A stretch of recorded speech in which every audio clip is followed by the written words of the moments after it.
L'autre jour, j'ai écouté un extrait d'une conférence du père Nikon du Mont Athos et je voulais partager avec vous cet extrait.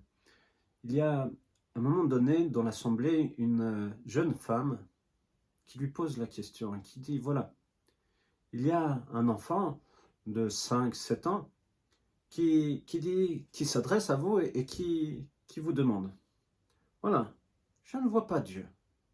Alors, comment puis-je croire en lui? Montre-le-moi pour que je croie. Alors le père Nikon répond en commençant en disant, voilà, en s'adressant à un enfant, il faut montrer, donner une certaine logique, même si Dieu est au-dessus de toute logique. Et il prend un exemple très concret en disant à l'enfant, vois-tu cette maison? Bien sûr, il la voit. Vois-tu le constructeur de cette maison? Non.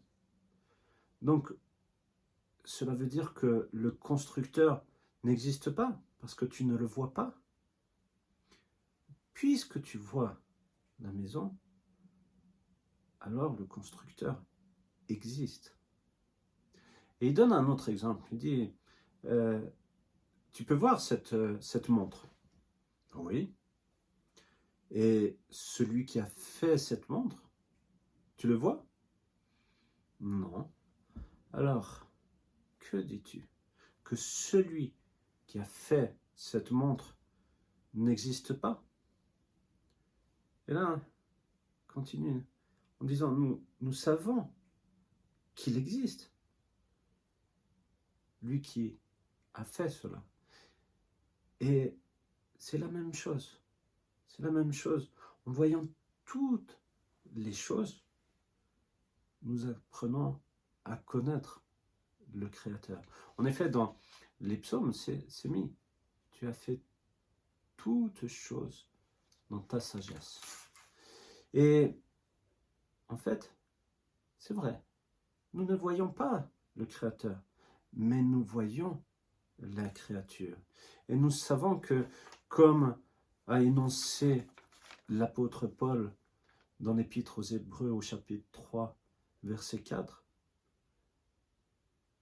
toute maison, en effet, a son constructeur, et le constructeur de tout est Dieu.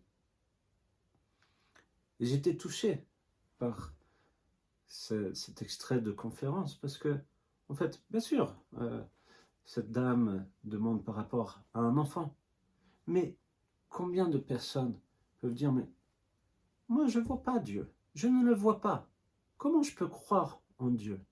Et finalement, si vous vous promenez, vous voyez cette création, vous voyez cette belle nature, et alors, à travers cela, nous pouvons dire qu'il y a un créateur, et que le créateur, c'est Dieu.